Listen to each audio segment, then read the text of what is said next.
Je vais donner la parole à Jean-Luc Mélenchon, le candidat du peuple, le candidat du Front de gauche. Merci.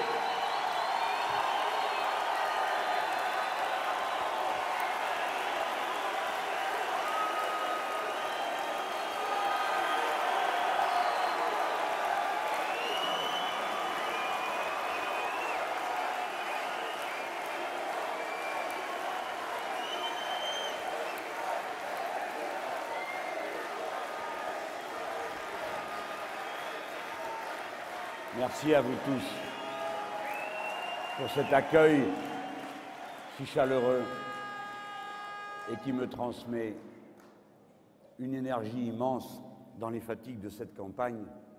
Je veux adresser d'abord et en tout premier lieu un grand merci aux centaines de militants qui, par leur activité bénévole, dévouée, patiente, ont permis que ce rassemblement puisse avoir lieu.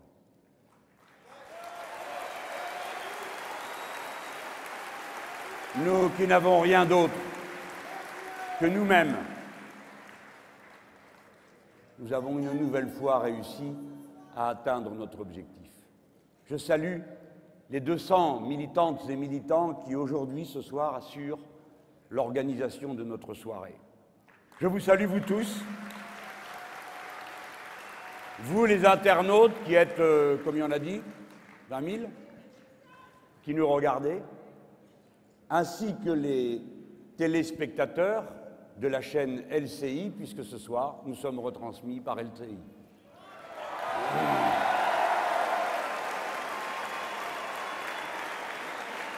Je remercie France 3 qui a bien voulu me donner la parole ce soir et me la donnera de nouveau samedi. Je remercie Midi Libre pour m'avoir proposé un entretien qui a été publié ce matin. Vous voyez que quand il y a des mérites, nous savons les reconnaître. Mais quand il n'y en a pas, nous savons aussi le dire. Personne ne nous domine, personne ne nous intimide, personne ne nous fait peur. Et je trouve bien déplorable que ce qui m'a été proposé ici avant de vous rencontrer par le Midi Libre n'ait pas été proposé par le Dauphiné ou le Progrès hier, avant que nous soyons 10 000 à nous rassembler à Villeurbanne. Et bien dommage que la station régionale de France 3 là-bas n'ait pas jugé utile que l'on me voie. Enfin, de toute façon, on s'en fiche. S'il avait fallu attendre qu'on nous donne la parole pour la prendre, on y serait encore. Et c'est pourquoi je veux dire, pour finir cette petite séquence,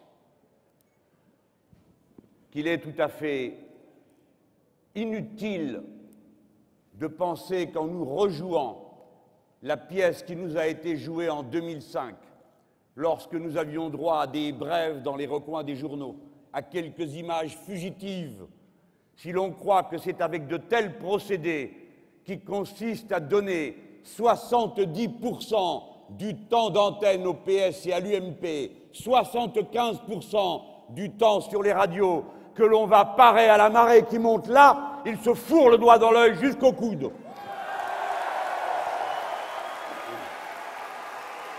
Retenez-en la leçon. Ne comptez pas sur eux. La liberté dont ils vous abreuvent, dont ils vous parlent sans cesse, ce n'est que la liberté de vous nier. Prenez la parole, ne la réclamez jamais, ne suppliez pas qu'on vous la donne. Prenez-la, prenez le pouvoir, n'attendez rien des autres.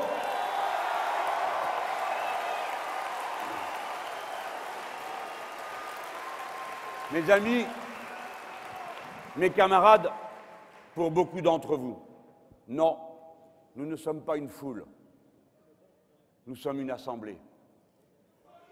Nous ne pouvions être nulle part ailleurs qu'ici dans l'inconfort dans lequel vous vous trouvez, serrés comme vous l'êtes, tous debout, patients, enthousiastes et écoutants.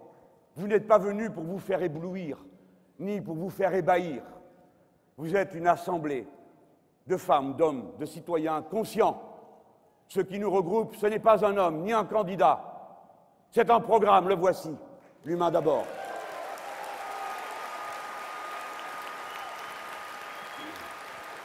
ce qui est en cours, ce qui est en jeu, ce n'est pas seulement un score électoral. Bien sûr que c'est un score électoral. Bien sûr que notre score marquera un rapport de force avec la droite, avec le patronat, qui sait que plus haut est le niveau qui nous porte, plus forte est la voix qui va criant la retraite à 60 ans, le SMIC à 1 700 €, à bas le travail partiel, à bas les amplitudes horaires discontinues, à bas la situation des femmes plongées pour 80% d'entre elles dans le statut de travailleurs pauvres, à bas la situation des jeunes qui doivent attendre 7 à 11 ans pour obtenir enfin un contrat à durée indéterminée, à bas le racisme, à bas la xénophobie, à bas la haine de l'autre. Et c'est bien parce qu'ils le savent, figurez-vous, que l'inquiétude est si palpable. Ce qui se passe, ce n'est pas vous, ce n'est pas moi. C'est quelque chose qui est dans l'histoire, qui a commencé après que pendant des années on ait martelé les peuples de l'Amérique du Sud qui ont enfin tourné la page de leurs Sarkozy locaux et ont fait la révolution citoyenne de pays en pays, s'appuyant sur l'aide fraternelle que Cuba leur avait apportée. Ça a été le Venezuela, ça a été la Bolivie, ça a été tous ces pays l'un après l'autre. Voilà la vérité. Et cette vague a passé l'océan. Elle est allée dans le Maghreb. La voici qui prend pied dans la vieille Europe. Un jour ou l'autre, inéluctablement, quelque part, la chaîne va craquer. Elle craquera peut-être en Grèce, elle craquera peut-être au Portugal, peut-être en Espagne, peut-être en Allemagne, où la classe ouvrière la plus organisée de toute l'Europe se trouve réunie et en butte à une politique qui la prend à la gorge, contrairement à ceux qui prétendent vous faire croire qu'il existerait en Allemagne ce paradis qu'ils ont d'abord rêvé de voir en Irlande, en Espagne ou je ne sais où, chaque fois qu'il y avait quelque part une troupe d'agités libéraux, fanatiques, obnubilés par des recettes qui n'ont marché nulle part. Bref, mais peut-être que la chaîne va craquer ici en France, le peuple de la Grande Révolution, et c'est notre tâche. Ah, on va moquer mon enthousiasme. On va dire que je suis à la tribune, prenant les grands mots. Ah non, vous ne nous connaissez pas. Je ne suis qu'un maillon dans la longue chaîne du temps, comme ma camarade Martine, comme mon camarade Christian, comme mon frère René Revol, comme mon pote Garcia des Pyrénées-Orientales et combien d'autres, vous tous dirigeants responsables. Nous ne sommes que des chaînes dans la longue, des maillons dans la longue chaîne du temps qui nous rattachent aux premières batailles des Lumières contre l'obscurantisme, qui nous a toujours liés à la bataille pour les acquis sociaux que nous reprenons à l'endroit où l'ont laissé ceux qui nous ont précédés, alors que nous venons de subir quelques-unes des défaites les plus cuisantes qui auraient dû nous envoyer au tapis, mais nous n'y sommes pas. Nous revoilà, tête dure, rebelle, que rien ne fait céder, prêts de nouveau au combat, parce que cela vous plaise ou pas, nous sommes de retour et nous allons renouer ce fil, et c'est maintenant dans les urnes, mais écoutez-moi, peut-être pas seulement dans les urnes. Ce qui est en route sur le vieux continent, c'est le processus de la révolution citoyenne. On ne sait pas si le calendrier sera synchrone avec l'élection elle-même, mais l'élection est un moment qui va participer de ce mécanisme. Et dans cette grande avancée, nous créons avec le Front de gauche, non pas une meute autour d'un personnage, mais une force politique consciente, éduquée, élevant le niveau de conscience des gens qui l'entourent, de femmes et d'hommes libres. Voilà ce que nous sommes en train de construire. Nous sommes la renaissance de la gauche de combat.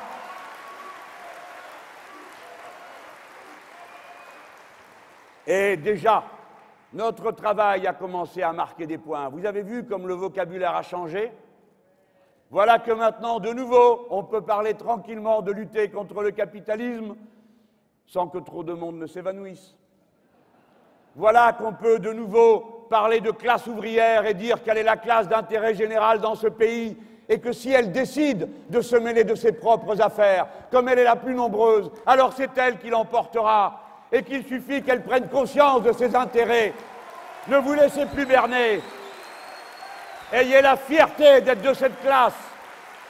Camarades, je veux saluer la présence ce soir parmi nous des délégations des Fralib Thé Éléphant, des travailleurs de l'énergie, des cheminots, des salariés de Midi Libre en lutte, des postiers et des délégués syndicalistes venus de l'ensemble de la région du Languedoc-Roussillon, parfois avec leur bannière syndicale. À tous, salut, le Front de gauche est votre appareil et outil politique.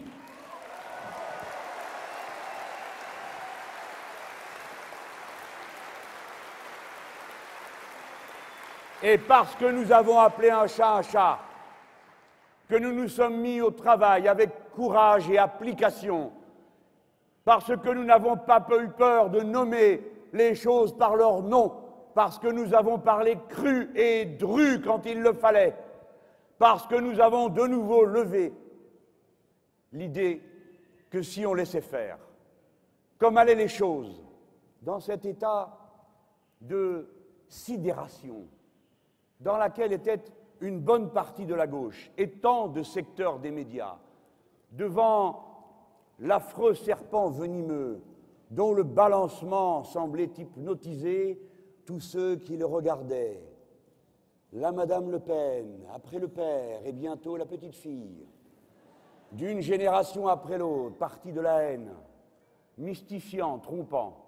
Nous avons dit que nous commençons la bataille pour reprendre le terrain. Nous ne nous laisserons pas faire, mètre par mètre, mot par mot. Nous allons dire à tous ceux qui se sont laissés impressionner, réveille-toi, comprends de quoi il est question. Ouvriers, travailleurs, salariés, tu n'es pas représenté par ces gens qui ne s'intéressent à aucun des problèmes qui te sont posés, qui ne sont qu'une diversion, qui, lorsqu'il faudrait montrer du doigt l'ennemi, l'adversaire, qu'est le financier et le banquier, te disent « Regarde ailleurs, c'est vers l'immigré qu'il faut tourner ta colère ». C'est cette mystification-là que nous prenons à bras le corps. Écoutez-moi les gens, ressaisissez-vous, et vous d'abord, dont le métier est d'informer et de porter à la connaissance de tous quelles sont les données des problèmes que les citoyens ont à trancher par leur vote. J'ai vu dans le journal de référence, du soir, qu'il y aurait un match dans le match. Voilà que l'élection présidentielle est transformée en match. Et que nous serions, nous, l'autre partie du match. Parce que nous affrontons l'extrême droite. Ce n'est pas un match. Ce qui se passe, et dont je vais vous parler plus profondément maintenant, a lieu sur l'ensemble du continent européen. C'est sur l'ensemble du continent européen que la droite est en train de s'extrême droitiser. Et la bataille qui a lieu en France est une bataille de référence parce que le Front National sert de repère à toutes les extrêmes droites d'Europe. Si bien que nous tenons la tranchée, mes amis, et peu me choque une fois de plus, à la faveur de concepts qui ne veulent rien dire, on aille baptiser ce que nous faisons populisme, parce que pour ces gens-là, le mot peuple est un gros mot, parce que pour ces gens-là, le peuple est toujours et seulement parcouru de bas instincts et de passions aveuglées. Et lorsqu'ils disent que nous sommes en confrontation, oui, nous acceptons cette idée. C'est vrai, nous prenons cette part de la tâche qui va consister à ramener du côté des Lumières ceux qui sont en train de plonger du côté de l'obscurantisme et du fanatisme xénophobe. Oui, nous acceptons ce rôle. Mieux, nous le revendiquons. C'est nous qui allons faire le travail, et savez-vous pourquoi? Parce que les autres sont incapables de le faire. Voilà pourquoi nous prenons cette tâche. Mais, s'il vous plaît, soyez précis, soyez méticuleux. N'écrivez pas, je vous prie, que nos programmes s'opposent, mais que par certains points, ils se ressemblent. Nous ne nous ressemblons en rien. Nous n'avons rien à voir avec eux, nous les combattons et nous les sortirons de la place. Ne dites pas, s'il vous plaît, comme je l'ai lu, que nous nous ressemblerions parce que Madame Le Pen serait elle aussi partisane de l'augmentation du SMIC, c'est un mensonge. C'est un mensonge éhonté. Elle a dit que l'augmentation du SMIC était une broutille, une mesurette. Mais va vivre avec la mesurette, madame la bourgeoise du château de Montretout. Montre-nous comment on fait. Elle a dit, je ne crois pas à une augmentation du SMIC, écoutez ça, qui repose sur l'entreprise. C'est pourquoi, dit-elle, l'État assumera la hausse du pouvoir d'achat. Ça veut dire que vous allez vous payer vos salaires avec vos impôts, il faut le faire. Voilà la conception qu'a Madame Le Pen de l'augmentation du salaire minimum. Mais je ne vous cache pas que nous sommes prêts à accueillir dans nos rangs tous ceux qui seraient d'accord pour dire avec nous qu'on ne peut pas vivre avec 1 000 €, que le SMIC n'est pas un salaire mensuel mais un salaire horaire, et que le plus grand nombre de ceux qui sont payés au SMIC n'ont même pas des temps complets, et que dans la plupart des cas, ce sont des femmes qui sont traitées de cette manière-là. Eh bien, nous sommes prêts à dire qu'on oublie notre revendication, mais qu'on nous dise comment on peut vivre avec moins de 1 700 € par mois, et alors on commencera à écouter. Mes amis, j'ai dit il y a un instant, nous sommes une assemblée.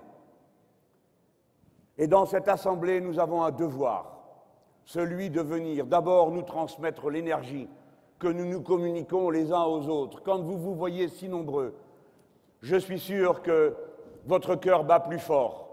Pas seulement pour une élection, pas seulement parce que c'est un beau meeting et qu'on est toujours content d'être ensemble dans un moment comme celui-ci, mais parce que vous savez, chacun d'entre vous qui dans les repas de famille tenait tête à tout le monde, chacun d'entre vous qui à l'usine est celui qui finit par se retrouver dans la situation qu'on pousse devant quand ça va mal parce que toi tu as la langue bien pendue. C'est toi, la femme, l'homme, qui toujours tient tête. Le rebelle, la tête dure. En vous voyant, vous savez que vous n'êtes pas une espèce en voie de disparition. Vous savez que vous n'êtes pas un oiseau rare. Et moi, pareil. Et moi, quand je vous vois, je me dis la même chose.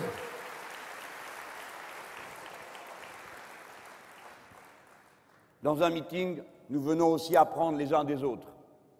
Et vous autres, qui êtes de ma génération et celle d'avant, il faut tout réexpliquer. Un jour, j'ai dessiné un point fermé. Et les jeunes gens qui étaient autour de moi m'ont regardé. Je pensais que le point était mal dessiné. Je dis, c'est un point fermé. Il me dit, oui, oui, on avait vu. Il ne savait pas. Et comment pourrait-il le savoir? Je suis sûr que dans cette salle, il y a des gens qui viennent pour la première fois dans un meeting de gauche. J'en suis certain. Alors, il faut passer ce que nous savons. Il faut transmettre ce que nous avons reçu de ceux qui sont venus avant nous dans le combat et qui nous ont ouvert la voie.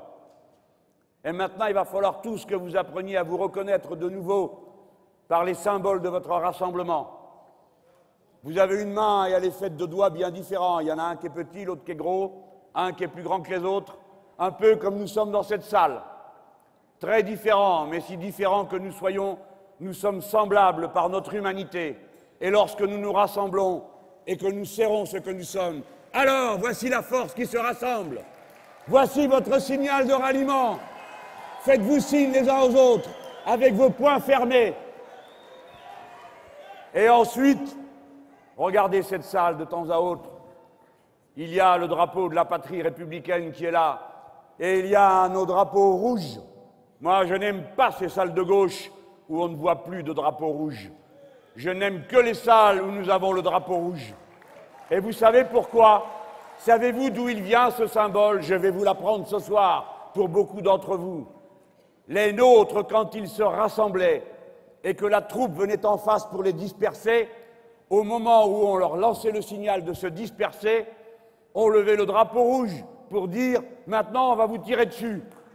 Et c'est alors que les nôtres, par bravade, pour dire « rien ne nous fera reculer », sont venus eux-mêmes avec le drapeau rouge en disant « allez pour voir, parce que nous ne céderons pas ». Voilà ce que veut dire le drapeau rouge. C'est le rouge du soleil, de la vie. Je vous dis tout ça parce que des camarades m'ont dit « il faut que tu mettes en garde tout le monde dans le Languedoc-Roussillon comme ailleurs ». Nos camarades socialistes ont inventé un nouveau signe de ralliement. Ils font comme ça. Attention à ne pas déraper, hein. Bon. Et on s'est dit, mais qu'est-ce que ça peut bien vouloir dire? On ne savait pas. On a demandé à notre ami, là, qui traduit en langage des signes le discours. Hein, il nous a dit ça veut dire radio du thorax.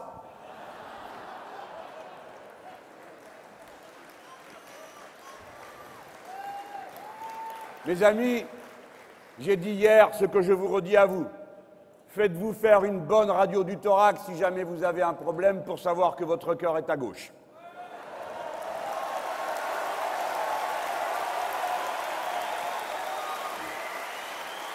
Maintenant, je vais faire mon devoir. Les meetings que nous tenons, les rassemblements, les assemblées que nous faisons ne sont pas destinés à autre chose qu'à apprendre quelque chose. Nous faisons une campagne qui est un mouvement d'éducation populaire. Je dois faire ma part du travail, de manière à aider tous ceux qui, parmi vous, viennent ici, non pas pour s'ébahir, mais pour prendre dans leur musette des arguments. Et nécessairement, il faut expliquer, jusqu'à ce que tout le monde comprenne, car nous sommes une force consciente, pas une meute. Et de rassemblement en rassemblement, je présente à nos amis les éléments du programme et de compréhension pour les événements que nous traversons. Car ils sont de grande portée et nous devons être conscients et éduqués. J'ai expliqué à Nantes pourquoi la dette était un moyen de faire peur au peuple, pourquoi cette dette serait en un instant soufflée si la Banque centrale européenne pouvait prêter directement aux États comme elle prête aujourd'hui aux banques et au même taux. Ensuite, j'ai expliqué pourquoi, dans la bataille que nous menons, c'est la classe ouvrière qui est la classe d'intérêt général et que c'est à elle d'abord que revient le devoir de se mobiliser pour se préparer aux grands changements qu'il faut opérer. J'ai montré comment, par une nouvelle organisation de la propriété des moyens de production, la propriété sociale, avec notamment l'idée d'une loi de préemption qui donnerait le pouvoir aux travailleurs dans l'entreprise lorsqu'elle est abandonnée, lorsqu'elle est vendue, lorsqu'elle fait l'objet d'un agiotage, de prendre le pouvoir et de constituer des coopératives ouvrières. Hier, à Villeurbanne, j'ai expliqué comment Nicolas Sarkozy avait décidé de jeter cul par-dessus tête l'organisation des normes juridiques de notre pays, de sorte que la loi ne vous protégerait plus en matière sociale, mais que ce seraient au contraire les accords passés entreprise par entreprise qui s'imposeraient à chaque travailleuse et à chaque travailleur. J'ai montré le danger de cette affaire. Tout cela, tous ces arguments, vous pouvez les retrouver. Et si vous n'avez chez vous l'Internet et l'appareil qui permet de se brancher dessus, il faut vous rapprocher de votre syndicat, de vos camarades, de vos amis, pour écouter ce qui a été expliqué et le comprendre vous-même, pour l'expliquer à d'autres qui ne comprennent plus ou ne comprennent pas assez bien de quoi il est question. Il n'y a pas de honte à ne pas savoir. Il y a honte lorsque l'on refuse de se donner les moyens de savoir. Oui, c'est un problème.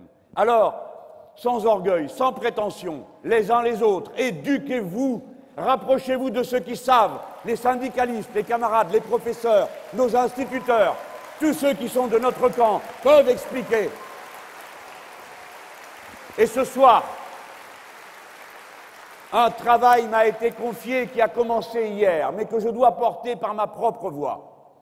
Mes amis, tous ici, j'en suis sûr, en 2005, lorsqu'on vous a proposé le traité constitutionnel, je sais que dans ce département, dans cette région, ici, une masse d'entre vous a voté non. Et cette masse avait raison lorsque nous disions tous que ce traité mènerait l'Europe à la catastrophe en voulant mettre en quelque sorte comme une institution ce qui n'est jamais qu'un régime économique particulier, le libéralisme. Vous vous en souvenez. Nous avons été odieusement trahis par celui dont c'eût été l'honneur et le devoir d'obéir et de servir le peuple qui avait pris sa décision.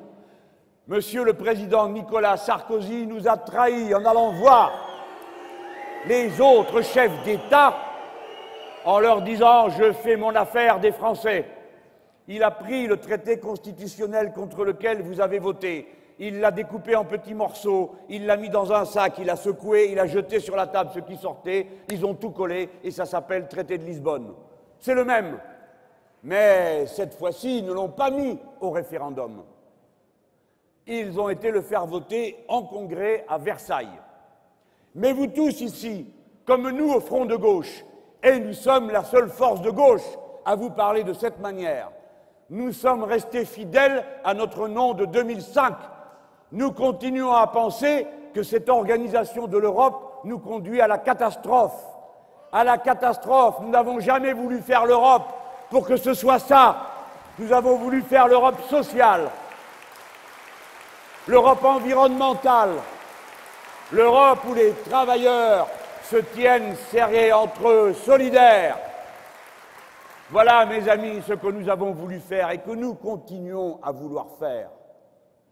Non, l'euro n'est pas la monnaie des rentiers et du gouvernement conservateur allemand. L'euro est aussi la monnaie des Français, et les Français, c'est nous. Nous n'acceptons pas que la construction européenne, qui est dans la tâche permanente, constante de l'idéal de gauche. Depuis que la gauche est gauche, elle a toujours voulu unifier les travailleurs de tout le continent. Nous savons que quand ils ne s'unifient pas, lorsqu'ils sont mis en compétition les uns contre les autres, à l'intérieur des nations et entre les nations, alors c'est la guerre. Nous l'avons payé de 2 guerres continentales, que cette leçon ne s'efface de l'esprit d'aucune génération d'entre nous. La condition de la paix est la solidarité des travailleurs. La paix est une construction politique. L'Europe est une nécessité, mais pas celle-là. Mes amis, si vous vous souvenez de cette bataille, si elle est encore présente à votre esprit, alors vous allez entendre mon appel. Voici que de nouveau cette question va vous être posée, ou plus exactement, qu'elle ne va pas vous être posée. Et c'est bien le problème. À partir de maintenant, il vous faut écouter très attentivement. C'est le moment pour moi d'expliquer les choses. Vous êtes debout, ce n'est pas très confortable, mais il faut que les choses se fassent. Car si je ne le fais pas moi, vous ne trouverez l'explication nulle part. Ailleurs que dans l'Humanité, bien sûr. Et quelques autres journaux comme Politis et Le Monde diplomatique. Voilà ce qui se passe. Vous avez vu commencer la crise en Grèce. Vous avez tous compris que si on avait résisté contre les agioteurs et les spéculateurs en Grèce, le reste de l'Europe n'y serait pas passé. Il aurait suffi pour ça que la BCE prête au taux auquel elle prête aux banques, c'est-à-dire à 1%, à ces banques qui, elles, prêtent jusqu'à 18% à l'État grec. Les Grecs ont cru, comme beaucoup peut-être dans cette salle, écoutez, monsieur Mélenchon, n'exagérez pas, faisons un effort, serrons-nous un peu la ceinture. Ils se sont serrés 8 fois la ceinture pour rien. Leur pays est saccagé. La progression de la richesse s'est tue. Les taux de suicide augmentent d'une manière incroyable. La santé des gens est totalement délabrée. C'est par milliers et milliers que nos malheureux camarades grecs vont errant, ne sachant de quoi sera fait demain, sinon de sacrifices permanents. À la faveur de cette situation, exposant en quelque sorte le martyre des Grecs pour faire peur au peuple de toute l'Europe, vous vous souvenez, Sarkozy, qui vous a dit « Ah, ben chez nous, c'est pas aussi pire que là-bas ». Vous vous en souvenez, pour vous faire avaler tout le reste. Eh bien, ils ont mis au point un mécanisme, disent-ils, d'aide. Ce mécanisme fait l'objet d'un premier traité. Attention, il y en a 2. D'un premier traité. Il s'appelle mécanisme de stabilité financière. C'est un mécanisme qui organise comment? Quand un pays appelle à l'aide, l'Europe vient l'aider, c'est-à-dire la Commission européenne et les libéraux qui la dirigent. Ce traité, il va passer devant l'Assemblée nationale le 21 février prochain. C'est un traité qui organise dans quelles conditions l'aide se fait. Écoutez bien. Vous allez voir comment ils ont protégé le cœur de l'affaire. Quand on prête à quelqu'un, en échange, il accepte automatiquement un plan de rigueur. Il accepte automatiquement que le Fonds monétaire international arrive chez lui avec les représentants de la Commission qui dirigent le pays, comme c'est le cas aujourd'hui en Grèce. Il devra bientôt accepter automatiquement que soit créé un fonds dans lequel est versé l'argent qui sera donné ensuite aux banques. Voilà ce qu'est ce mécanisme européen de stabilité. Il a été organisé en secret. Il a été impossible de savoir comment se déroulaient les négociations, même pour le député européen que je suis. Le mécanisme, tenez-vous bien, hein, je sais qu'à la moitié ne vont pas comprendre, mais tant pis, on recommencera autant de fois qu'il faudra. Ce mécanisme qui est en traité, déjà mécanisme, traité, bon, bah, le traité mécanisme, il prend la forme d'une société anonyme, logée au Luxembourg. Le traité impose le secret sur le fonctionnement du mécanisme. Il est interdit d'entreprendre contre lui quelque action judiciaire que ce soit, quelque action administrative ou législative. Vos députés n'y pourront rien. Ce mécanisme, il y a 2 pays qui ont un statut spécial dedans. Ce sont les seuls qui ont le pouvoir de s'opposer à ce que l'assistance soit apportée à tel ou tel pays. Il faut dire que si c'est ça l'assistance, bonjour. Mais enfin, je viens de vous expliquer. La France et l'Allemagne. Alors moi, déjà, à ce point-là, je veux au moins dire une chose. Les plus européens ici, c'est nous. Parce que nous ne sommes pas d'accord, nous, pour un condominium de la France et de l'Allemagne sur les 25 autres pays qui font l'Europe avec nous. Nous avons une vision égalitaire. Les autres sont des partenaires pour nous, pas des deuxièmes catégories. Donc, le premier traité, qui s'appelle Mécanisme européen de stabilité financière, va passer le 21 à l'Assemblée. Attention, les choses vont devenir un tout petit peu plus compliquées. Vous avez bien sûr compris que là-dedans, on ne touche pas au statut de la Banque centrale européenne, n'est-ce pas? Dans cette salle, tout le monde sait ce qu'est la Banque centrale européenne. Tout le monde sait que cette banque est indépendante et qu'elle ne s'occupe que d'une chose, la stabilité des prix. Elle ne s'occupe pas de l'emploi, elle est la seule banque du monde qui est comme ça. Elle ne s'occupe que de la stabilité des prix. Résultat, comme nos amis allemands, dirigés par la droite, qui les tient à la gorge, qui a réorganisé tout le système des conquêtes sociales en Allemagne et qui a donné une très grosse importance aux fonds de retraite par capitalisation. Tout le monde suit? Bon. Vous comprenez que quand vous avez un fonds de retraite par capitalisation, vous n'avez qu'une trouille. C'est que la valeur des actions qui soient là baisse, que la valeur de la monnaie baisse. Donc ils obligent toute l'Europe à être clouée les mains sur la table pour protéger la valeur de ces fonds de capitalisation. Pourquoi? Parce que l'Allemagne est un pays vieillissant. Et que donc la question des retraites occupe une place extrêmement importante pour eux. Voilà pourquoi les choses se passent comme elles se passent en ce moment. Donc le mécanisme européen de stabilité financière ne touche pas au statut de la Banque centrale européenne. Tout ça passe à l'Assemblée le 21 février. Nous, on sera devant la porte le jour. Maintenant, une fois que ça va être fait, il y aura un autre traité qui est en train de se préparer, sans que je sache, comme d'autres, exactement de quoi il est fait. Il sera signé vraisemblablement au début du mois de mars, mais il ne sera pas voté au mois de mars.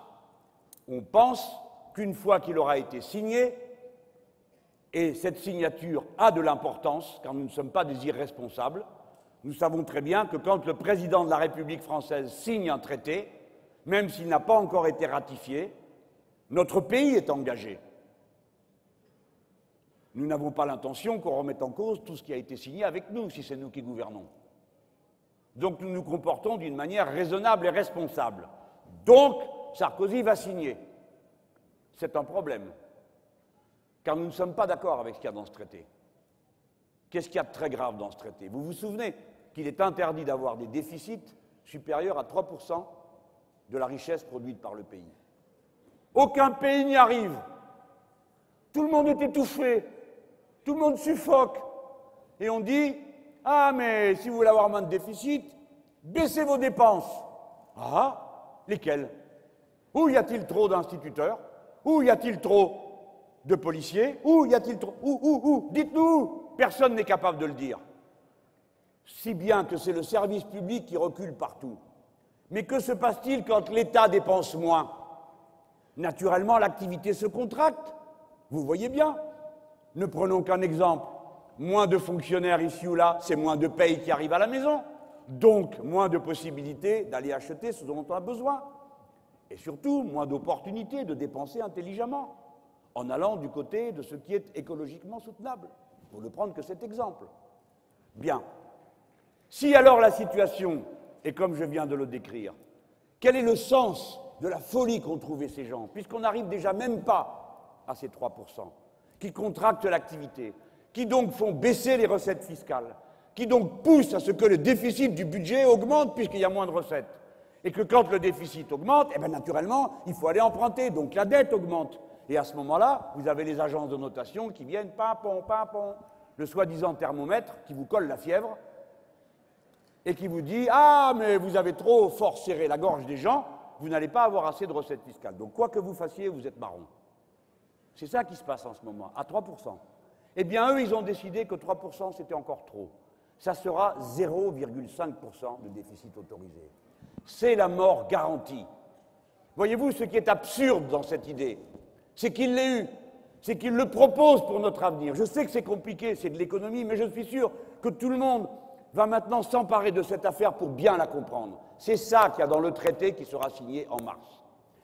Et mes amis, tous les pays qui signeront seront engagés aux obligations suivantes. Je ne vais pas toutes les prendre, je n'en prends qu'une ou deux que vous allez bien comprendre tout de suite. Impossible dorénavant de voter le budget de l'État chez vous, dans votre pays, sans l'avoir présenté préalablement pour autorisation devant la Commission. C'est-à-dire que nous, les Français, qui avons fait la révolution de 1789, parce que nous n'étions pas d'accord pour que Capet ait le droit de veto et qu'il décide par-dessus le peuple, nous qui avons dit les premiers, il n'y a qu'un seul souverain, c'est le peuple, et personne ne peut lui donner d'ordre avant que lui ne s'en soit donné à lui-même par la délibération collective et la loi. Maintenant, il faudrait aller demander la permission à la Commission de débattre de notre... Vous avez compris ce qui se passera. Tenez-vous bien, écoutez bien, c'est incroyable. Si la France décide de faire des emprunts, il faut d'abord qu'elle aille demander la permission. Cela signifie une chose, il n'y a plus de souveraineté populaire dans cette affaire. Car la Commission, elle, que croyez-vous qu'elle va faire? Elle va regarder le 0,5% dont j'ai parlé tout à l'heure. Et ensuite, elle va dire si vous avez des dettes payées, comme on est en train de le faire aujourd'hui avec la Grèce. C'est-à-dire que vous aurez comme maître, non pas vous-même, non pas la Commission, mais les banquiers qui fixent les taux d'intérêt. Voilà qui va commander dans l'Europe. La banque, la finance. C'est ce système que nous devons pulvériser. Que se passe-t-il? Regardez bien la marche des opérations. 21 février, on vote sur ce mécanisme. Je demande que toute la gauche se rassemble pour dire non. J'adjure mes camarades socialistes, il doit y en avoir dans la salle, mes camarades écologistes, je suis sûr qu'il y en a dans la salle. Camarades, je vous adjure de dire à vos dirigeants, à vos responsables et à vos députés, votez contre le mécanisme qui va passer le 21 février. Pourquoi est-ce que je m'emporte comme je suis en train de le faire? Pourquoi est-ce que je souligne de 3 traits l'urgence et la gravité? C'est que j'ai entendu des choses qui ne m'ont vraiment pas fait plaisir. Je vais vous dire lesquelles. D'abord, j'ai un mauvais souvenir. C'est celui du congrès de Versailles. Vous vous souvenez, tout à l'heure, je vous ai parlé du moment où le traité a été réhabillé, découpé en morceaux, collé et ramené. Il s'appelait traité de Lisbonne, il est arrivé à Versailles. Il arrive à Versailles et avec mes camarades communistes, nous avions dit un traité pour être ratifié en France, il n'y a que 2 moyens. Faire voter l'Assemblée nationale et le Sénat réunis en congrès à Versailles, ou bien le référendum. Si nous empêchons la ratification au congrès de Versailles, Sarkozy sera obligé de faire un référendum. Et s'il fait un référendum, on connaissait la réponse d'avant, vous êtes d'accord? C'était laquelle la réponse, que je vois si vous suivez? Il faut aider un peu à la manœuvre. Hein. Bon. Que s'est-il passé?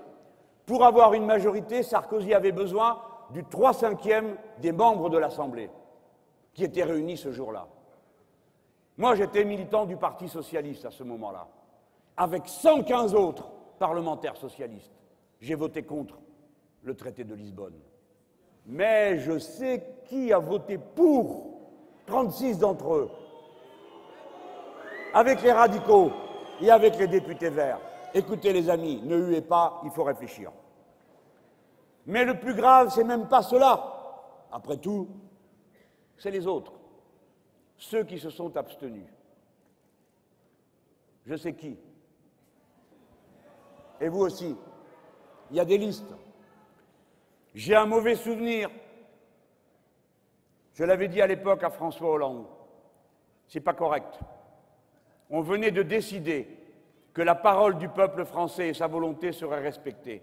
Et dans cette salle, toi et les autres, vous vous êtes abstenus. Et parce que vous vous êtes abstenus, ça a fait que la majorité des 3/5 a été possible et qu'il n'y a pas eu de référendum. J'ai un mauvais souvenir. Mes amis, écoutez-moi. C'est pour ça que je vous parle comme je suis en train de le faire. J'essaye d'expliquer pour que tout le monde comprenne bien. Parce qu'à partir de maintenant, vous allez être enfumés du matin au soir, tous les jours. Ils vont s'arranger pour qu'on n'en parle pas, pour que vous ne compreniez rien, pour qu'on ne sache plus qui est responsable de quoi. Deux traités, l'un qui s'appelle mécanisme, l'autre qui s'appelle traité. On ne comprend plus rien. Imaginez la masse des gens. Savez-vous qu'à l'heure à laquelle je vous parle, une partie des documents sur lesquels travaillent mes assistants et nos camarades sont encore en anglais, nous n'avons même pas la version française. Et tout ça va avoir lieu le 21 février qui arrive. Donc j'ai un mauvais souvenir. Deuxièmement, j'ai entendu des bêtises se dire. D'abord, quand mes camarades, les députés du Front de gauche, ont demandé qu'il y ait un vote solennel à l'Assemblée sur ce traité. Cela a été refusé par mes camarades socialistes. C'est une erreur, je le leur dis. Il ne faut pas qu'ils croient que vous n'êtes pas au courant, parce que ce soir, le travail a commencé. Et maintenant, de bouche à oreille, vous allez regarder la date du 21, vous allez essayer de suivre ce qui se passe. Même quand on vous embrouillera tout, vous téléphonerez, vous cherchez, vous irez à la fédération, au groupe, vers les communistes, vers les pégistes, vers les camarades de la gauche unitaire, vers les syndicalistes. N'en perdez pas une miette, tâchez de comprendre. Vous êtes des citoyens, ce pays est à vous, ne vous le laissez pas voler.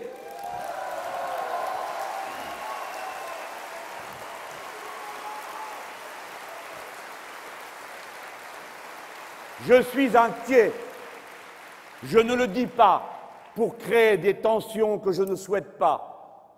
Je le dis pour qu'on règle le problème. Et je veux que l'on sache que dans une élection comme celle-ci, ce qui est en cause, ce n'est pas la couleur de nos cravates ou notre bonne mine, ni qui a plus ou moins l'air d'un présidentiable, cette histoire de fou qui fait que ces gens se lèvent le matin persuadés qu'ils vont être élus monarques, et qui fait qu'ils n'ont même plus l'attitude simple et normale qui consiste à se tourner vers les autres pour essayer de comprendre ce qu'ils ont à dire et les écouter.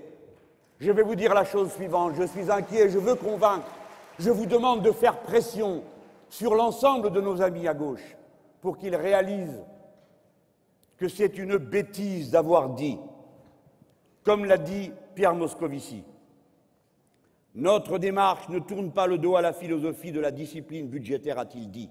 C'est une démarche qui accepte le mécanisme européen de stabilité.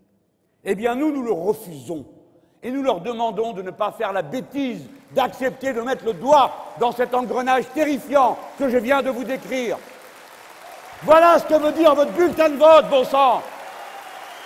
Voilà ce que veut dire le bulletin de vote Front de gauche. Ça n'est pas vive Mélenchon, c'est vive la République, vive la souveraineté du peuple.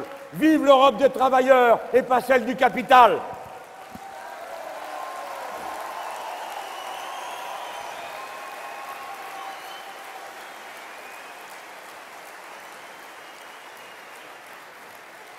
Et maintenant que vous voilà bien instruit, vous allez comprendre une subtilité de plus. François Hollande, tu as tort quand tu dis que quoi qu'il arrive, le traité sur le mécanisme européen de stabilité sera mis en œuvre, car les deux textes que je viens de vous présenter, d'après lui, sont déconnectés l'un de l'autre. Il dit, on peut voter le 21 février, c'est pas grave, vu qu'après il y aura le traité et qu'on demande à le renégocier. Non, les deux sont liés. C'est écrit en toutes lettres, et je te prie de réviser tes fiches, et de demander à tes camarades de travailler plus sérieusement. Celui qui vote le mécanisme est obligé de voter le traité. Et nous ne voulons ni du mécanisme, ni du traité. Ni l'un, ni l'autre.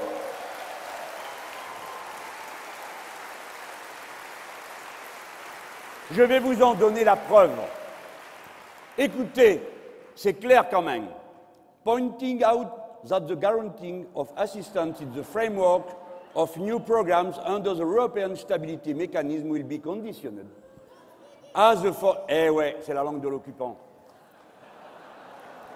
Voilà avec quoi il faut travailler. Les deux sont liés. Et quand le traité va arriver, vous avez tous compris, le deuxième, je l'appelle traité, le premier, je l'appelle mécanisme. Quand le traité va arriver, qu'est-ce qu'on fait? C'est une grande question. Avec votre bulletin de vote, vous pouvez répondre. Parce que moi, je vous dis, si c'est nous qui gouvernons le front de gauche, nous n'acceptons pas le mécanisme, nous n'acceptons pas le traité, nous n'acceptons déjà pas le traité de Lisbonne. Et nous allons en sortir. Et que ferons-nous?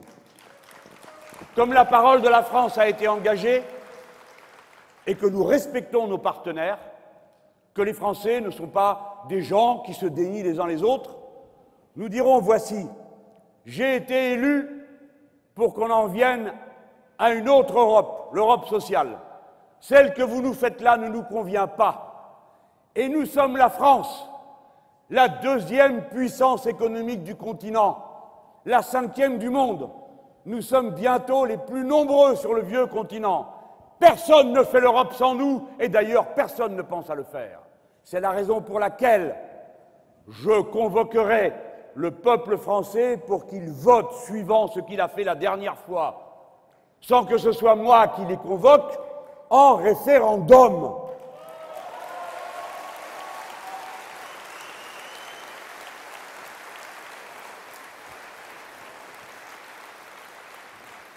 C'est pourquoi je dis à mes camarades socialistes que nous ne sommes pas d'accord avec l'idée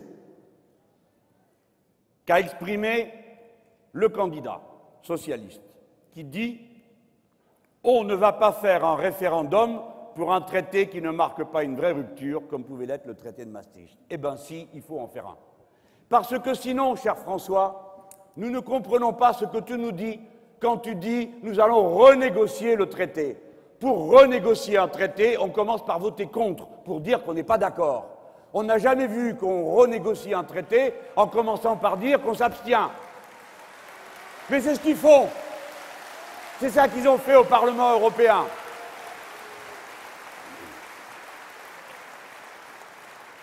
Nous, le Front de gauche, notre stratégie continentale est la suivante. Nous recommencerons par tourner la page du traité de Lisbonne. Pour le faire, nous demanderons l'avis du peuple français. Puis nous nous tournerons vers nos partenaires et nous leur dirons « Les Français ne veulent plus de ces dispositifs. En Europe, nous aurons des alliés et des partenaires. » Camarades et amis, entendez-moi bien, c'est la grande partie qui se joue. Nous ne sommes pas en train de participer à un petit PMU électoral dans un coin du vieux continent. Nous sommes en train de prendre une décision qui peut retentir comme un coup de tonnerre et changer toute la donne de l'histoire. Pourquoi? Parce que nous votons là, en avril et en mai, et les Allemands votent en octobre 2013. Si nous ouvrons la brèche, ils s'engouffreront dedans. Nous aurons une réponse populaire qui viendra du peuple allemand et pas de ses dirigeants de droite. Voilà la tâche qu'il nous faut accomplir. Voilà, mesdames, messieurs, mes chers amis, mes chers camarades, pourquoi j'ai pris le temps de vous expliquer les choses avec du soin et du détail, et que naturellement ce soir je ne peux pas recommencer ce qui n'aurait pas été bien compris, mais je voudrais tellement que vous, les sympathisants, les amis, les militants du Front de gauche, vous soyez en quelque sorte ceux qui savent, ceux qui éclairent le chemin des autres. Prenez par la main tous ceux qui n'y comprennent plus rien, qui haussent les épaules, qui disent « bof, tout ça, c'est pas pour nous ». Si c'est pour vous, il s'agit de votre vie. Si vous ne le comprenez pas, nous ne pourrons plus faire dans notre pays, sans en passer par des secousses terribles, la politique sociale que nous voulons faire, à laquelle nous avons le droit d'aspirer pour nous et nos enfants. Amis, camarades, la France va accueillir 8 millions de petits Français de plus au cours des 20 années qui viennent, les 25 années qui viennent.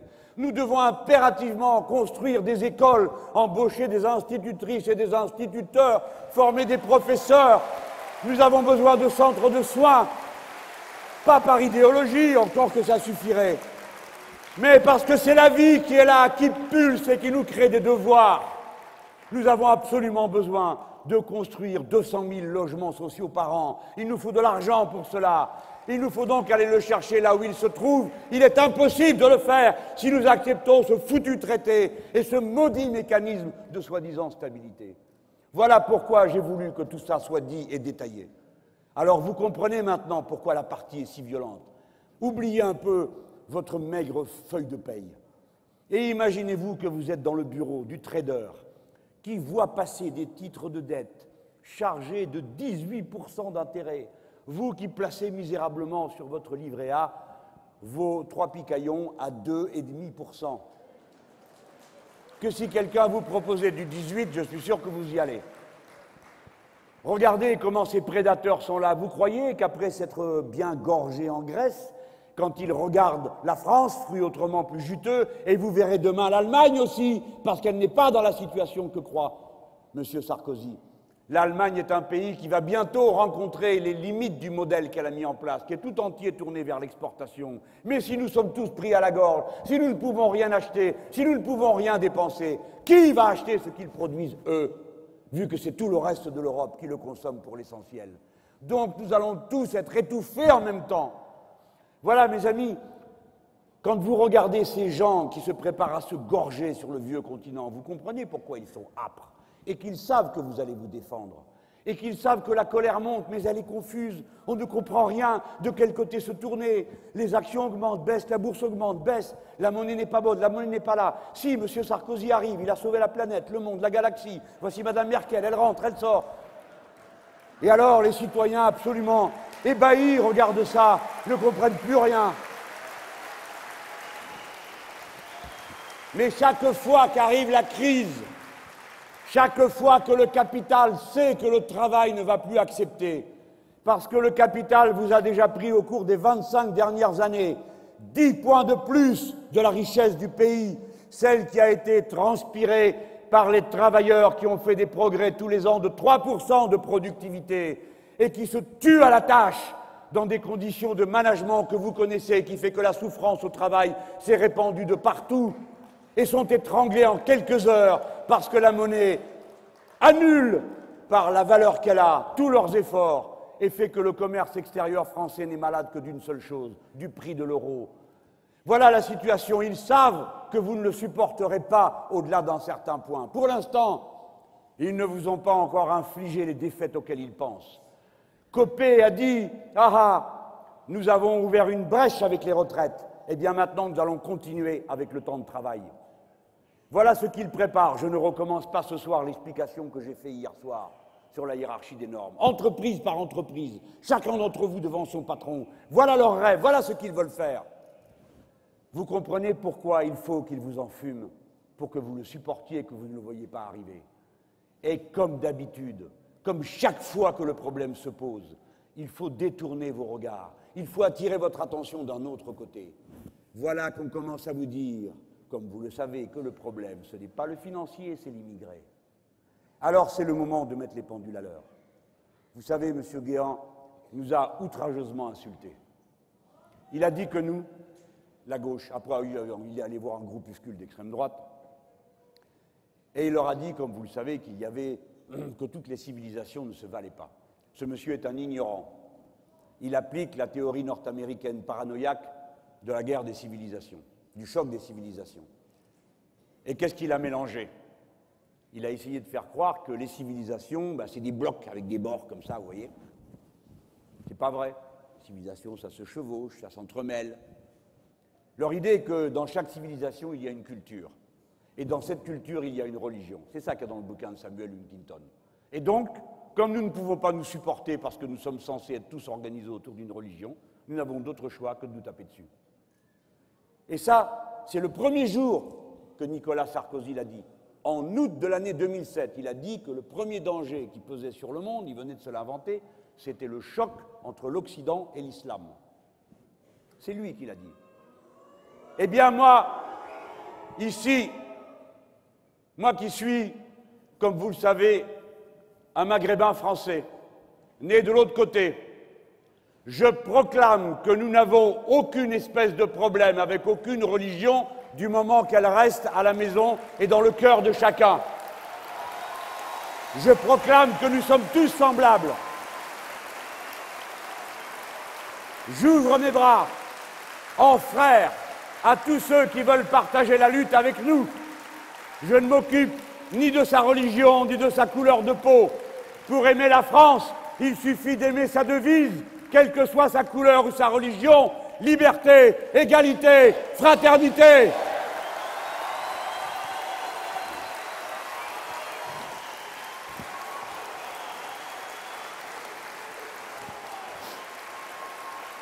Monsieur Guéant nous a grossièrement insultés en prétendant que nous, la gauche, nous serions, comme il dit, relativistes. Non, monsieur Guéant, vous avez mélangé quelque chose. L'idée de civilisation avec l'idée des principes politiques. Nous, les Français, et tous ces gens que vous voyez là dans cette salle, qui sont les héritiers des têtes dures de 1789, depuis cette époque et depuis le fond de notre histoire, nous avons toujours dit la même chose. Au-dessus de toute constitution politique, au-dessus de tout régime, il y a les droits universels de l'homme et du citoyen, de la personne humaine. Au-dessus de tous les droits, nous ne pratiquons aucun relativisme. C'est vous qui faites du relativisme, qui prétendez que les droits sont réservés à quelques-uns et interdits aux autres. C'est nous les droits de l'homme, et nous ne transigeons pas dessus. Ah, ce sont des grands débats. Mais le Front de gauche a choisi son camp. Nous ne sommes pas de ceux qui regardent par terre quand on se met à parler d'immigration. Nous disons quoi? Alors, de quoi nous parlez-vous? Qu'est-ce que vous voulez faire? Exposer d'une manière rationnelle ce que vous nous dites. Est-ce que vous êtes capable d'oublier que nous sommes le peuple record d'Europe des mariages mixtes et que nous en sommes contents? Est-ce que vous savez que dans ce pays, on a inventé une règle qui date de l'Ancien Régime, qui touche la terre de France est libre? Et sous la Révolution de 1789, qui entre en France est libre? Eh bien, voici que nous restons la France de la liberté, de l'égalité, je l'ai dit. Et justement pour ces deux raisons de la fraternité, je n'ai pas peur de vous dire, mauvaise graine, que vos théories sont absurdes, que la xénophobie ne nous mène nulle part, que le racisme est une stupidité sans nom, que ce que nous vivons ensemble peut être merveilleux. Et ce n'est pas parce qu'il y a dans chacune des religions que notre pays connaît, que ce soit la catholique, la juive, la musulmane, et d'autres encore, sans doute, que j'oublie dans cette énumération, quelques énergumènes totalement fanatisés, que nous allons les confondre avec la masse des citoyens pacifiques, qui n'ont pas de religion et ne se préoccupent pas d'abord de s'opposer à leurs voisins à cause de cela, mais cherchent conformément parfois aux principes que leur religion leur enseigne, la solidarité, l'amour fraternel, la rencontre des êtres, l'aide mutuelle. Madame Le Pen, que vous êtes bête, que vous ne comprenez rien à la France. Vous voulez ne pas donner l'aide médicale d'État, je ne cesserai de prendre cet exemple. Ils ne veulent pas donner l'aide médicale d'État aux étrangers clandestins. Eh bien, il ne leur reste plus qu'à expliquer aux microbes clandestins qu'ils ne doivent pas aller voir ceux qui ont des papiers. Parce que les microbes, ils ne sont pas au courant. Et si vous laissez quelqu'un être malade, si vous laissez quelqu'un dans la souffrance, si vous laissez quelqu'un dans le malheur, alors pour finir, le malheur est contagieux, autant que le bonheur peut l'être. Et tant qu'à faire de la contagion, on préfère la faire celle du bonheur, de l'entraide, de la fraternité, de l'amour.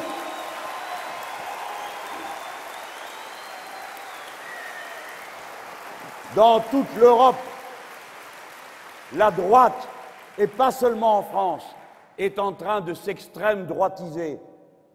Je ne vais pas donner trop d'exemples compte tenu du temps qui passe, mais un seul, celui de la Hongrie, pays que connaît bien Nicolas Sarkozy. Il y avait là un parti libéral aveuglé et halluciné, dirigé par un certain monsieur Viktor Orban, qui en a tellement fait qu'il a fini par perdre lourdement les élections. Et il est revenu au pouvoir comment? En s'extrême droitisant, en introduisant les idées que le nationalisme le plus borné lui suggérait en Hongrie. Et voici que maintenant il se présente, lorsqu'il était président, figurez-vous, de l'Union européenne, ça n'avait l'air de déranger personne, sauf les Verts et les membres de la GUE, mon groupe, nous étions mis un bâillon sur la bouche quand il est arrivé. Il nous a fait son discours. Nous savions qu'il y avait des persécutions contre la presse, nous savions qu'il y avait des persécutions contre les fonctionnaires, nous savions qu'il y avait des persécutions contre toutes sortes de gens. Ces espèces d'hallucinés venus au Parlement en uniforme, ce qui rappelait quand même quelques tristes souvenirs sur le vieux continent. Mais ça n'avait pas l'air de déranger les belles personnes. Et quand cet Orban est venu nous dire son petit madrigal au Parlement européen, il est ensuite allé serrer la main à chacun des présidents de groupe, et quand il est arrivé devant l'UMP, M. Joseph Daul, président du Parti populaire européen, c'est un Français qui préside, Joseph Daul l'a pris dans ses bras et l'a embrassé. Voilà ce que sont ces gens. Personne ne vous l'a dit, ça, hein? Moi, il suffit que je ne sois pas à mon banc, et aussitôt vous en entendez parler, hein? Mais quand eux, ils se baisent sur la bouche entre gros xénophobes, alors là, il n'y a pas de problème, il n'y a pas de caméra, personne n'a vu, personne n'est au courant. Rappelez-vous-en. Eh bien, cet homme, dorénavant, l'Union européenne le montre du doigt. Pas parce qu'il est xénophobe, pas parce qu'il a enlevé le mot république de la constitution de son pays, pas parce qu'il a introduit la religion dedans, pas parce qu'il est contre le droit à l'avortement, pas parce qu'il est nationaliste et qu'il persécute les minorités, non, parce qu'il a mis en cause la Banque centrale européenne. Le beau fasciste est celui qui respecte la Banque centrale européenne. En gros, c'est ça le message de l'Union européenne. Ah, il y en a qui croient que j'exagère. Eh bien, hélas, non. Car voyez-vous, des fascistes, il y en a au pouvoir. En Grèce, ils participent au gouvernement d'union nationale avec la droite et les socialistes. Est-ce que vous avez entendu parler des protestations qui avaient accablé le gouvernement de droite et d'extrême droite en Autriche il y a 12 ans de cela? Non, c'est le contraire. L'Union européenne a fait un message de félicitations aux forces politiques qui ont su s'entendre pour adopter le chemin de la raison. Eh bien, sur ce chemin de la raison, il n'y a pas nos camarades, ni le Parti communiste grec, ni nos camarades de Synapismos. Voilà. Et nous sommes fiers de ne pas siéger dans un gouvernement avec des fascistes. Mais ce que j'essaye de vous montrer, ce que je veux vous montrer, c'est que sur tout le continent, que la droite est en train de s'extrême droitiser. Et que M. Guéant ne fait pas du tout des erreurs. C'est prémédité, c'est calculé. Ils veulent que demain, le candidat de l'UMP soit le candidat de substitution de l'extrême droite et de Mme Le Pen. Leur calcul, qui d'abord semblait être une folie, d'avoir levé la digue qui a fait que dans les milieux populaires, tous ceux qui étaient à droite sont passés à l'extrême droite, eh bien maintenant, on en voit la signification. Il espère être leur candidat commun. C'est ça son but. Voilà que la manœuvre se révèle devant nous. Nous sommes en grand danger. C'est pourquoi nous devons construire cette force que nous construisons ensemble. C'est pourquoi nous devons dire tout et tout fort. Oui, nous assumons la bataille contre l'extrême droite. Pourquoi? Parce que quand nous combattons l'extrême droite, nous combattons en même temps la droite. Voilà ce que nous sommes en train de faire. Quand nous combattons le racisme, quand nous combattons la xénophobie, quand nous combattons la capitulation sans condition à laquelle veut se livrer Mme Le Pen face à l'Allemagne dirigée par les conservateurs et les libéraux, nous combattons aussi la droite. C'est un seul et même combat du fait des circonstances qui ont fait que la droite s'est extrême droitisée. Voilà le drapeau que prend en main le Front de gauche. Et voilà pourquoi le Front de gauche cherche à cultiver, éduquer, rassembler une force consciente et cohérente, car nous allons au-devant de grandes épreuves. Et à ce moment-là, ce ne sera pas un orateur sur une tribune, fût-ce même 3, qui mèneront l'affaire. C'est la masse, c'est chacun d'entre vous. Chacun d'entre vous sera dans la responsabilité de savoir quoi faire, quoi dire, quel conseil, quelle forme d'organisation proposer autour de soi. Pensez que vous allez avoir bientôt dans vos mains, d'abord avec votre bulletin de vote, l'avenir de la patrie républicaine, l'avenir de l'idée que vous vous faites de la vie que nous allons vivre ensemble dans ce pays ou que nous ne vivrons pas. Voilà les grands enjeux que représente l'élection qui se présente. Non, ce n'est pas un jeu de personne, ce n'est pas moi qui suis en cause, c'est l'idée que nous nous faisons tous de la vie, du bonheur et de l'amour. Mes amis, Le message que je porte, je sais qu'il commence à être entendu par les travailleurs et les salariés. Je sais qu'il est entendu par de nombreux techniciens et cadres organisateurs des entreprises qui en ont par-dessus la tête de voir la pagaille dans laquelle le pays est en train de s'effondrer. Tous ceux qui ont un bon métier dans leurs mains, qui ont une qualification, savent que ce bazar n'est dû qu'à la financiarisation de l'économie, à la pagaille qui règne. Ils en ont assez, ils sont capables de prendre en main eux-mêmes leur destin. Et vous verrez, ce jour-là va arriver. Ah, ça ne sera pas pour appliquer un grand programme, ça sera pour régler des questions simples. Je sais, moi, que nous devons parler à tout le monde, sans exception. Nous ne devons pas simplement rester entre nous. Nous devons parler à tout le monde, essayer de faire comprendre les enjeux, nous appuyer sur la raison, les arguments. Voyez-vous, je ne crois pas que tous les gens de droite soient prêts à passer à l'extrême droite. J'ai confiance dans les vertus que l'éducation nationale a répandues dans tous les cœurs et dans tous les esprits. Ah, encore faut-il qu'on les enseigne. C'est pourquoi je trouve si suspect qu'on ait supprimé l'enseignement de l'histoire dans tant de branches du baccalauréat. Avec moi, avec le gouvernement du Front de gauche, il n'y aura pas un seul petit Français, une seule petite Française qui n'aura pas appris l'histoire de la Grande Révolution. Et pas un seul petit Français, pas une seule petite Française à qui l'on fera croire qu'il y a un signe égal, comme cela est écrit aujourd'hui dans le programme abominable qui est proposé, qu'il y aurait un signe égal sous le mot totalitarisme entre les nazis et leurs victimes communistes. C'est une honte d'avoir fait ça. C'est une honte d'enseigner ça aux jeunes. Ce n'est pas vrai.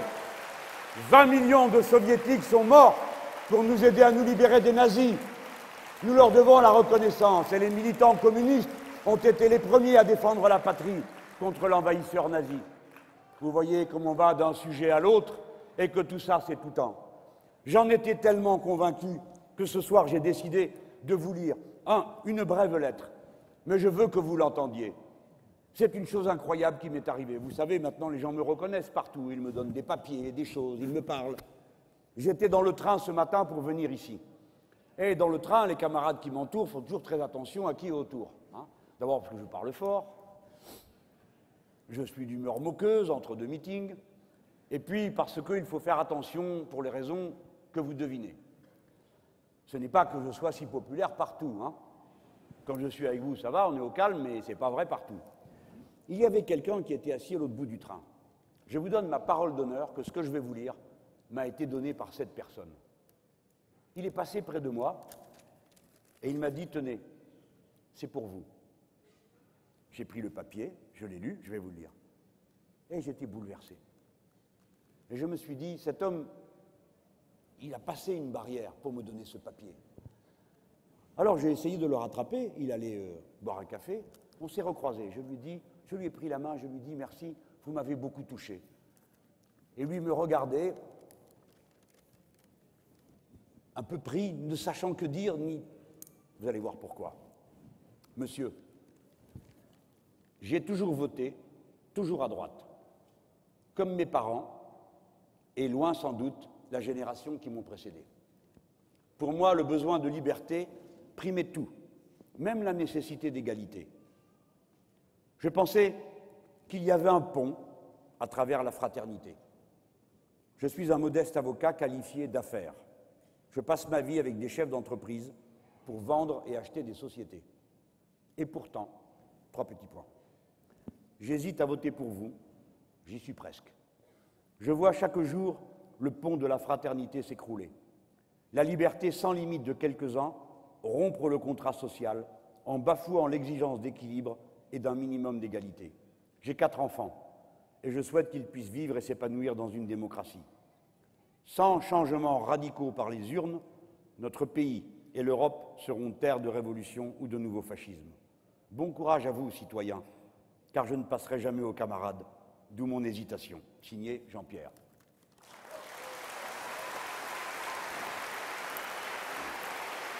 Camarades, mes amis, citoyens, c'est un message émouvant. Il doit vous convaincre d'une chose. À cet instant, nous ne sommes pas seulement, mais c'est par cette porte que nous entrons, les porteurs du drapeau rouge. Nous ne sommes pas seulement ceux qui ferment le poing.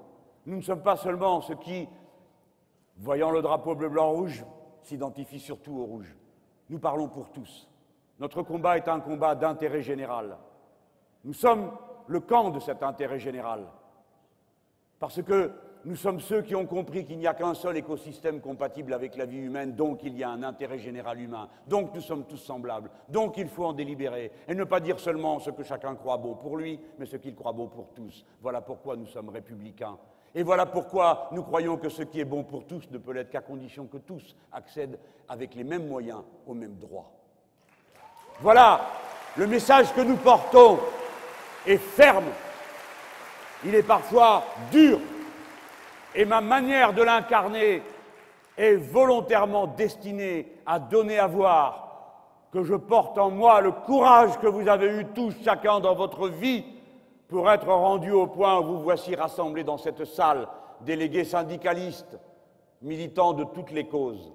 Je le porte sur moi, mais je ne le porte pas pour un parti, je ne le porte pas pour un sigle, je le porte pour l'ensemble de notre pays, pensant à l'intérêt général, non seulement de tous ceux qui vivent ici, mais aussi de ceux qui vivent sur l'ensemble du continent européen.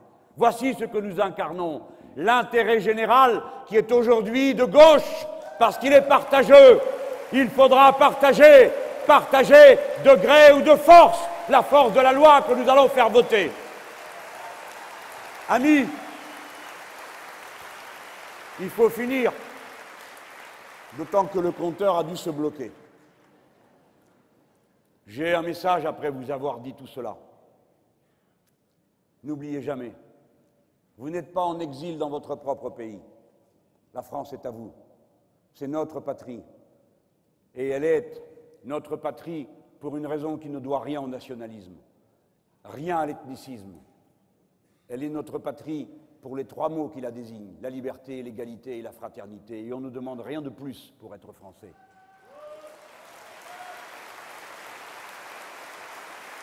Jeunes gens,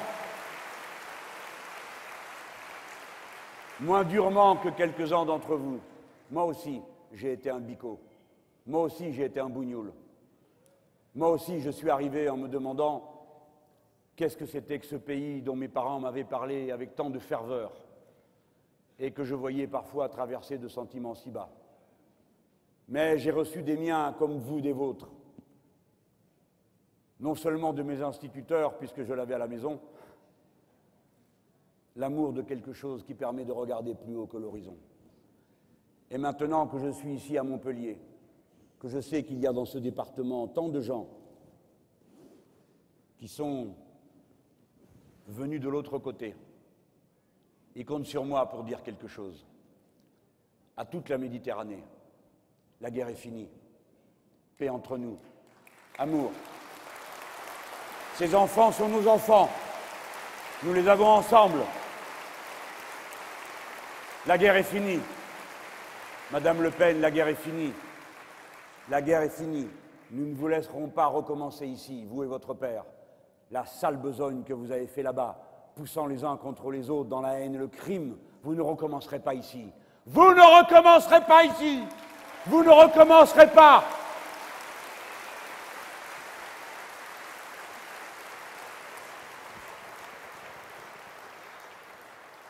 Le front de gauche a vocation à être le front du peuple.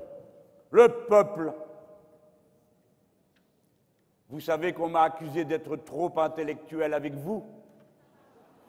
Il paraît qu'il me suffirait de grogner quelques paroles et vous seriez content. Alors, pour me venger de l'offense, hier, j'ai lu une page des Misérables à Villeurbanne. Et dans le silence admirable de ce peuple qui est bien plus cultivé que ne le croient les puissants et qui, lorsqu'il ne l'est pas, aime quand même tellement les belles choses et sait les reconnaître souvent à la voix du poète, à la musique du musicien, à la splendeur des couleurs du peintre, et ainsi de suite. Même s'il sait et elle sait qu'il faut apprendre, comme moi-même je sais que je dois encore apprendre chaque jour de vous, de ce que je vois autour de moi. Je vais donc finir en lisant un poème, parce que je crois que les meetings du peuple sont des meetings d'intellectuels. Vive la culture! Nous sommes le plus puissant intellectuel collectif de notre pays parce que nous, quand on nous propose un traité qui ne vaut rien, on sait s'en rendre compte avant les autres. Allez, c'est du Victor Hugo. France, France, à l'heure où tu te prosternes, le pied d'un tyran sur ton front, la voix sortira des cavernes. Les enchaînés tressailleront. Le banni, debout sur la grève, contemplant l'étoile et le flot, comme ceux qu'on entend en rêve, parlera dans l'ombre, tout haut. Et ces paroles qui menacent, ces paroles dont l'éclair, lui, seront comme des mains qui passent, tenant des glaives dans la nuit. Elles crieront « Honte aux infâmes, aux oppresseurs, aux meurtriers !» Elles appelleront les âmes comme on appelle des guerriers. Sur les races qui se transforment, sombres orages, elles planeront. Et si ceux qui vivent s'endorment, ceux qui sont morts s'éveilleront. Servir la patrie est une moitié du devoir, servir l'humanité est l'autre moitié.